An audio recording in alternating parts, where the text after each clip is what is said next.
So these problems that you have in Korea are very similar to the problems we have in America and in many other democracies. Not all, but many democracies are facing these problems. So it is vital that we all work together and share ideas and experience to figure out. So the charioteer is reason, and reason can and should get control of the emotions. The horses are the emotions. Reason is and ought only to be the slave of the passions. I think an even better metaphor is the press secretary.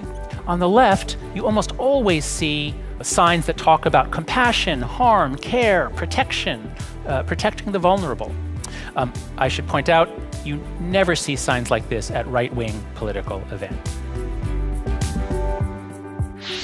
So there are many wonderful books in recent years explaining new discoveries in the psychology of morality.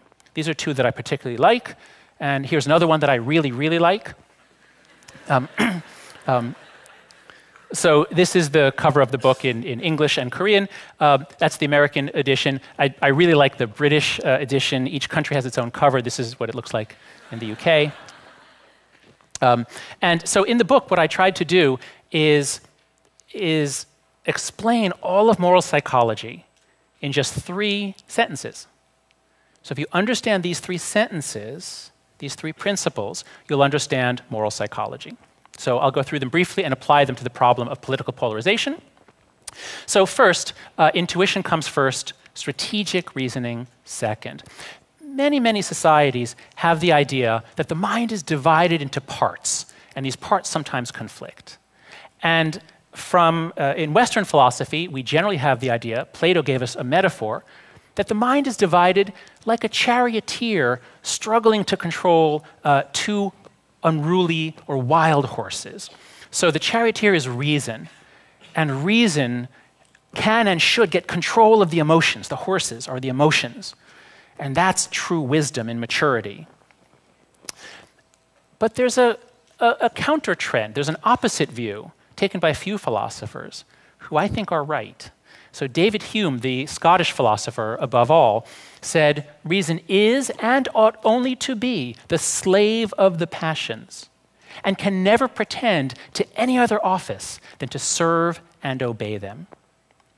So if we have the metaphor of not that reason's in control, but actually that sentiment or passion or emotion is really in control, and reason is just the servant helping the sentiments or the passions, helping them to get what they want.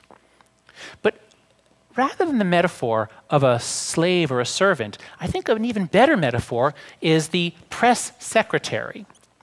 So this is President Obama, of course, and this is Robert Gibbs, one of his first press secretary. The press secretary is a very, very smart guy. His job is to explain to the public and to explain to the press what the policies are. That's what he does. He's not a slave, he's not a servant. He works for the president, but they're sort of partners. Policy is made, his job is to use all his intelligence to explain it in the most compelling way.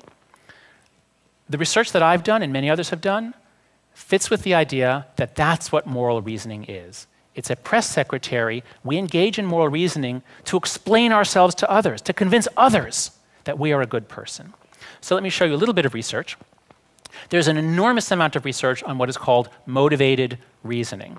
That means that our reasoning is guided by what we want. The basic rule is this.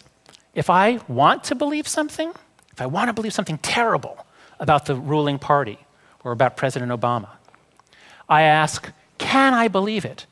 Can I believe that horrible conspiracy theory that I just read about on the internet? And I don't say, well, what's the evidence on both sides? We don't do that. We say, can I believe it? And then we send our reasoning out to search for evidence, and if we find even one piece of evidence to support the claim, we stop thinking because we have permission to believe it. We can point to a piece of evidence or a study or a news account or something, and so we have evidence for our belief. We're done. We believe it. Conversely, if we don't want to believe something, we ask, must I believe it? Am I forced to believe it? And then we look for some way to discredit the accusation, and if we find one piece of evidence, we stop thinking. We're done. So we're always able to reach the conclusion that we want to reach, as long as there's any ambiguity. So just to give you one example, in one study, subjects are brought into the lab, and they're taking a psychology course, they're learning about experimental methods, and they're given an article to read, a scientific article. It looks like a scientific article, and it shows a connection between caffeine consumption and breast cancer. So it's a scientific study. They're supposed to read it and then critique it. How are the methods in this study? And who do you think finds many, many flaws in that study? You think men or women are going to find flaws in the study? I'll pretend I heard you all say women. Yes, women are going to find flaws in the study because women don't want to believe it. But is it all women who find flaws in the study? What kind of women are going to be very critical of this study? Women who drink coffee think that the sample size was too small, they find all kinds of confounds and problems. This is a ridiculous study. Because they're asking, must I believe it? No. You don't ever have to believe a scientific study. You can always find a reason to discredit it. So this is why, in modern democracies where people are educated, we can disagree so much on scientific questions. People who want to believe it, people who don't. So this has many implications for our democracies and for civility in our democracies.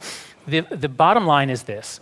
We gullibly accept claims that support our partisan prejudices, and we use all our powers to reject disconfirming information. We therefore live in two separate moral matrices, a sort of a moral network or framework. Each one has its own set of facts. Each side is certain that it is right. But why? Why do some people end up in one world and some in another? How does this happen? Well, that brings us to the second principle, that there's more to morality than harm and fairness. So here's how to understand that. What is the foundation of morality? What is morality really about? In Western philosophy, there are two possible answers. There are those who've said, well, morality is about reducing harm and suffering. That's what the utilitarians said, John Stuart Mill and other philosophers. But then there's another tradition, going back to Immanuel Kant, saying, no, morality is about rights and justice, properties that inhere in a person that must be respected and protected. So most of Western philosophy is the battle between those two positions. And I tried to be systematic about this. I tried to say, okay, what are all the things that people around the world seem to treat as moral issues? That's the anthropology line. And then I tried to link it to all the evolutionary theories about morality that I could find. And I found that there are approximately 6 major links. It's pretty clear, if you read stories from around the world, that people care about issues of care and harm and violence. Of course, that's part of morality, as is fairness and cheating, but also liberty and oppression, loyalty and betrayal, authority and subversion, sanctity and degradation. Let me illustrate these for you with some photographs. So we are mammals, and by definition, that means that we nurture our young. We have children that develop very slowly, and we care for them. It's not just our bodies that are specialized for nursing, it's our brains. We care a lot about helpless animals and children that are suffering. Now, this is a big part of political morality. On the left, these are some photos that I took at Occupy Wall Street. On the left, you almost always see signs that talk about compassion, harm, care, protection, protecting the vulnerable. Compassion is our new currency, free empathy. I can't hurt another without hurting myself. I should point out, you never see signs like this at right-wing political events. It just doesn't happen. The second foundation, fairness, justice. On the left, fairness tends to be about equality. The left really values equality. I took this photo at Occupy Wall Street. On the left, if it's true that 1% of the people own 43% of the wealth, that's automatically unfair. It's so unequal, and inequality is unfair. But on the right, they have a very different view.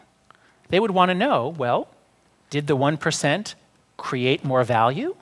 Did they earn all that money? Maybe they did. This is a photograph from a Tea Party rally. The Tea Party is a right-wing populist group in the United States over the last few years. This sign says, "Stop punishing success, stop rewarding failure." On the right, fairness is proportionality. They want people to deserve what they get, whether it's good or bad. So stop punishing success means stop taxing the rich at a higher rate. You're just punishing those who've been successful. And stop rewarding failure by giving all these social programs to the losers, to people who don't work or don't want to work or have not accomplished anything. It's unethical to create equality of outcomes when there was not equality of inputs, is the claim.